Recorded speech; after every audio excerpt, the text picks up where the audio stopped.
आणि आता राज्यासह देशविदेशातील बातम्यांचा वेगवान आढावा। उद्धव ठाकरे खेडमध्ये दाखल झाले असून या ठिकाणी ते जाहीर सभा घेणार आहेत। शिंदेंसोबत गेलेले माजी मंत्री रामदास कदम यांच्या होम ग्राउंडवरती उद्धव ठाकरेंची सभा होणार असून यावेळी संजय कदम ठाकरे गटात प्रवेश करणार आहेत।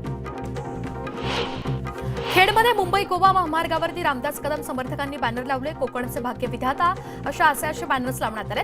ठाकरेंच्या खेड दौऱ्याच्या पार्श्वभूमीवर डिवचण्याचा प्रयत्न असल्याची चर्चा सध्या सुरू आहे।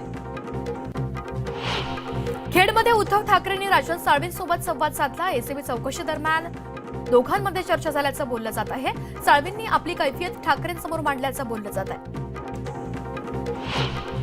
भाजप शिवसेना युतीची आशीर्वाद यात्रा आजपासून मुंबईमध्ये सुरू झाली आहे। या यात्रेच्या माध्यमातून सामान्य माणसापर्यंत पोहोचण्याचा प्रयत्न करण्यात येणार आहे। ठाकरे गटाचे नेते संजय राऊत यांनी आशीर्वाद यात्रेची खिल्ली उडवली। भाजपवाले मुळापासून हादरले, त्यामुळे ते यात्रा काढत असून त्यांच्या यात्रांनी कोणताही फरक पडणार नाही असं संजय राऊत म्हणाले। खासदार सुप्रिया सुळे यांनी मटण खाऊन महादेव मंदिरात दर्शन घेतल्याचा आरोप शिवसेनेचे नेते विजय शिवतारे यांनी केलाय। मटण थाळीचे फोटो फेसबुकवरती पोस्ट करत शिवतारेंनी सुप्रिया सुळेंवरती आरोप केले। नवी मुंबईत डॉक्टर नानासाहेब धर्माधिकारी प्रतिष्ठानचे संचालक सचिन धर्माधिकारी यांना डीलिट पदवी प्रदान करण्यात आली। मुख्यमंत्र्यांच्या उपस्थितीत पदवीदान सोहळा संपन्न झाला। धुळे जिल्ह्यातील काही भागात अवकाळी पावसामुळे पिकांचं नुकसान झालं। अवकाळी पावसासह आलेल्या वादळी वाऱ्यामुळे गहू हरभरा पिकांचं नुकसान झालं असून केळीच्या बागा उद्ध्वस्त झाल्या। नाशिकच्या मालेगाव सटाणा कळवण भागात अवकाळी पावसानं हजेरी लावली। गहू हरभऱ्यासह आंब्याच्या मोहराला या पावसाचा फटका बसल्यामुळे शेतकरी हवालदिल झाले।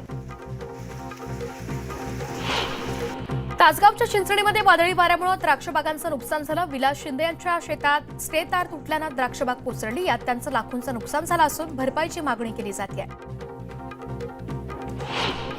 वाशिम जिल्ह्यात 5 ते 7 मार्च दरम्यान विजांच्या कडकडाटांसह अतिवृष्टीचा अंदाज हवामान खात्यानं वर्तवला। त्यामुळे काढणीला आलेल्या गहू हरभरा आणि ज्वारीच्या पिकांचं नुकसान होण्याची शक्यता आहे। शेतकऱ्यांनी पिकांची काढणी लवकरात लवकर करावी असं आवाहन प्रशासनानं केलं। अक्कलकोट तालुक्यातील शेतकऱ्यांनी पालकमंत्र्यांच्या भेटीनंतर आंदोलन मागे घेतलं। सुरत चेन्नई ग्रीनफील्ड हायवेतील बाधित शेतकऱ्यांना शेतजमिनीसाठी योग्य मोबदला द्यावा या मागणीसाठी शेतकरी आक्रमक झाले होते। यानंतर पालकमंत्री राधाकृष्ण विखे पाटील यांनी मुख्यमंत्र्यांशी याबाबत चर्चा करणार असल्याचं आश्वासन दिलं। शिमगोत्सवानिमित्त चाकरमानी कोकणामध्ये दाखल होत असल्यामुळे मुंबई गोवा महामार्गावरती वाहतूक कोंडी झाली। माणगाव इंदापूर कोलाड लोणेरे परिसरात वाहनांच्या रांगा लागल्या। महामार्गावरील वाहतूक सुरळीत करण्यासाठी वाहतूक पोलिसांकडून प्रयत्न सुरू आहेत।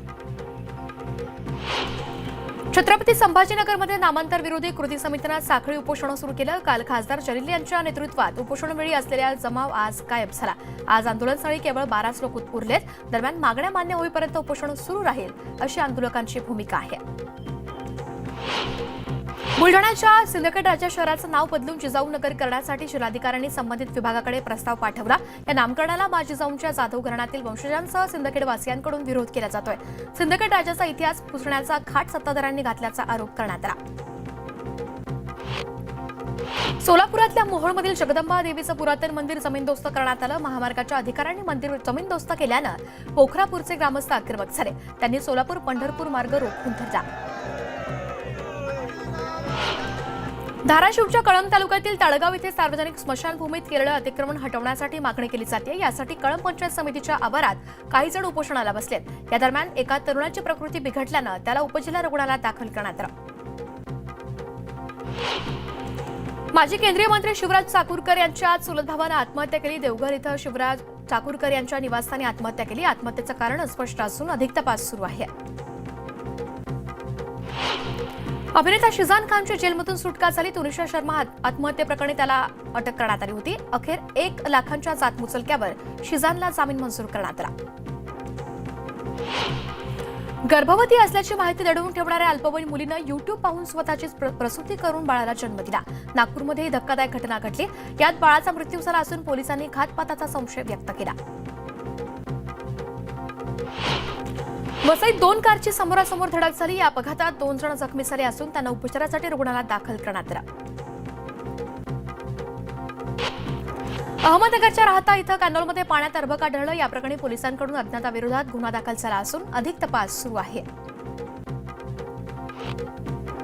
बीडच्या वडवणी तालुक्यातील देवडी इथे एका घराला आग लागली. सुदैवाने आज जीवितहानी झाली नाही. मात्र या आगीत रुपाई वावळकर या शेतमजूर महिलेच्या घरातील सर्व साहित्य जळून खाक झालं.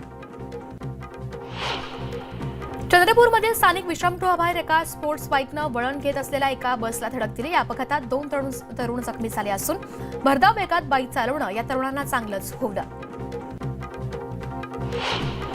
भंडारातील लाखनी पोलीस ठाण्याजवळील गडेगाव पुलावरती टायर फुटल्यानं एका पिकअपचा अपघात झाला. या अपघातात 3 जण गंभीर जखमी झाले असून त्यांना रुग्णालयात दाखल करण्यात आलं. मुंबईच्या भांडूपमध्ये श्रीराम महाविद्यालयाला भीषण आग लागली. आगीमुळे परिसरात धुराचे प्रचंड लोट पाहायला मिळत आहेत. जळगावच्या रिंग रोडवरती एका गॅरेजला रात्रीच्या सुमारास आग लागली. दरम्यान अग्निशमन दलाच्या जवानांनी घटनास्थळी धाव घेत आगीवर नियंत्रण मिळवलं. आगीत गॅरेजमधील दुचाकी जळून खाक झाल्या. बीडच्या गेवराई शहरात चोरीच्या घटनांमध्ये वाढ झाली. सरस्वती कॉलनीतील घरात चोरट्यांनी घुसून 1.5 लाखांचा मुद्देमाल लंपास केला. दिवसाढवळ्या चोरीच्या घटना वाढल्यानं नागरिकांमध्ये भीतीचं वातावरण आहे. बीड जिल्ह्यात गेल्या वर्षभरात 532 दुचाकींची चोरी झाल्याची माहिती समोर आली. बाईक चोरीविरोधात बीड पोलिसांनी विशेष मोहीम हाती घेतली असून आतापर्यंत 94 दुचाकी जप्त करण्यात आल्या. ओडिशातून मिरजेमध्ये गांजा विक्रीसाठी पाठवण्यात येत असल्याची माहिती मिळताच पोलिसांनी छापा टाकून दोघांना जेरबंद केलं. कवठेपिरान गावच्या हद्दीत असलेल्या छाप्यात 20,40,000चा गांजा जप्त करण्यात आला. 10वीची परीक्षा घेऊन घरी जाणाऱ्या एका विद्यार्थिनीचा विनयभंग केल्याची घटना बीडमध्ये उघडकीस आली. आरोपीनं लग्नासाठी दबाव टाकत मुलीच्या आईला सुद्धा शिवीगाळ करत जीवे मारण्याची धमकी दिली. या प्रकरणी बीड शहर पोलिसांनी आरोपीला अटक केली. वसई परिसरात भटक्या कुत्र्यांची दहशत वाढली. आईस्क्रीम घेण्यासाठी गेलेल्या एका 7 वर्षाच्या मुलीवरती भटक्या कुत्र्यानं हल्ला केला. सुदैवाने तिची आई सोबत असल्यानं ही मुलगी थोडक्यात बचावली. अहमदनगरच्या राहुरी तालुक्यातील कोल्हार खुर्द गावात बिबट्याच्या हल्ल्यात शेळी ठार झाली. आतापर्यंत 3 वेळा बिबट्यानं हल्ला केल्यामुळे शेतकऱ्यांमध्ये भीतीचं वातावरण आहे. त्या बिबट्याला लवकरात लवकर जेरबंद करण्याची मागणी स्थानिक करतायत. भंडाऱ्यातल्या लाखांदूर तालुक्यातील खोलमरा इथे बिबट्याची दहशत पसरली. एका झाडावरती बिबट्या चढल्याचं नागरिकांच्या निदर्शनास आलं. बिबट्याला पकडण्यासाठी वन विभागाचं पथक गावात दाखल झालं. विरार पूर्वेतील सकवार इथं गुजराती संगीत जलसा झाला. यावेळी प्रेक्षकांनी गायकांवरती नोटा उधळल्या. हा व्हिडिओ सध्या तुफान व्हायरल होतोय. अमरावतीमध्ये अखिल भारतीय कलवार कलाल महाअधिवेशन भरलं. कलवार कलाल समाजाचे देशभरातील प्रमुख नेते आणि अनुयायी अमरावतीमध्ये दाखल झाले. संत तुकाराम महाराज बीज सोहळ्यानिमित्त देहू नगरपंचायतीनं इंद्रायणी घाटाची स्वच्छता केली. वारकरी भाविकांना पुरेशा प्रमाणात पाणी मिळावं यासाठी पाटबंधारे विभागाच्या वतीनं इंद्रायणी डोहामध्ये पाणी सोडण्यात आलं. प्रजासत्ताक दिनी राजपथावरती सहभागी झालेल्या चित्ररथाचं तुळजापुरात जंगी स्वागत करण्यात आलं. भवानी रोड मार्ग ते मंदिरापर्यंत या चित्ररथाची मिरवणूक काढण्यात आली. सांगलीत यंदा महिलांसाठी सुद्धा महाराष्ट्र केसरी कुस्ती स्पर्धा पार पडणार आहे. सलग 3 दिवस ही कुस्ती स्पर्धा चालणार असल्याची माहिती कुस्तीगीर परिषदेचे कार्याध्यक्ष पैलवान नामदेवराव मोहिते यांनी दिली. विजेत्या महिला कुस्तीपटूचा किताब आणि चांदीची गदा देऊन गौरव करण्यात येणार आहे. भुसावळमध्ये होळीनिमित्त बाजारात उत्साहाचं वातावरण आहे. इंधन दरवाढीमुळे रंगाच्या किमती 15% वाढल्या आहेत. दरम्यान पर्यावरणपूरक रंगांना बाजारात मोठी मागणी आहे. जालन्यात बंजारा समाजाच्या महिलांकडून नेंगी नृत्य करत होळी सण साजरा केला जातो. यामुळे होळीनिमित्त बंजारा समाजातील पारंपरिक संस्कृतीचं दर्शन होत आहे. अकोल्याच्या बंजारा नगर इथे बंजारा तांड्यावरती होळीची धूम पाहायला मिळते. होळीनिमित्त बंजारा बांधव लेंगी गीताच्या तालावरती ठेका धरतायत. होळीनिमित्त मध्य रेल्वे चाकरमान्यांना मोठा दिलासा मिळाला. सीएसएमटी पनवेलहून कोकणात जाण्यासाठी अतिरिक्त 12 होळी स्पेशल ट्रेनची व्यवस्था करण्यात आली. उत्तर प्रदेशच्या मथुरेमध्ये कृष्ण भक्तांनी मोठ्या संख्येनं एकत्र येत फुलांची होळी खेळली. जवळपास 22 देशांमधल्या कृष्ण भक्त होळीनिमित्त मथुरेतील वृंदावन धाममध्ये दाखल झाले. मध्य प्रदेशात जबलपूरमध्ये भाजपा आमदाराच्या मुलानं वाढदिवसानिमित्त तलवारीनं केक कापला. याचा व्हिडिओ व्हायरल झाला असून या प्रकरणी कारवाईची मागणी करण्यात आली. उत्तर प्रदेशातल्या कासगंजमध्ये गोळीबारानं खळबळ उडाली आहे. 1 जण हवेत गोळीबार करताना कॅमेऱ्यात कैद झाला असून याचा पोलिसांकडून शोध सुरू आहे.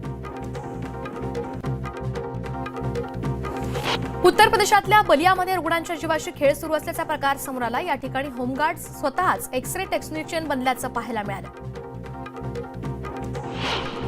कर्नाटकच्या विजयपुरा भागात रस्त्यावरती मगर आढळल्यानं खळबळ उडाली। दरम्यान वनविभागाच्या कर्मचाऱ्यांनी या मगरीला पकडून तिला नदीत सोडून दिला। अमेरिकेतल्या मेरीलँड इथे महामार्गावरती ज्वलनशील द्रव पाहून नेणाऱ्या गॅस टँकरचा स्फोट झाला। यात एकाचा मृत्यू झाला असून आसपासच्या परिसरातील घरं आणि वाहनांचं नुकसान झालं। भारतानं तुर्कस्तानातील भूकंपग्रस्तांना मदत पुरवून सुद्धा तुर्कस्ताननं भारताचा विश्वासघात केला। काश्मीरच्या मुद्द्यावर संयुक्त राष्ट्रात तुर्कस्ताननं पाकिस्तानला पाठिंबा दिला। त्यामुळे तुर्कीनं भारताच्या अंतर्गत बाबींवरती अनावश्यक वक्तव्य टाळावीत अशा शब्दात भारताच्या प्रतिनिधींनी तुर्कीला फटकारलं।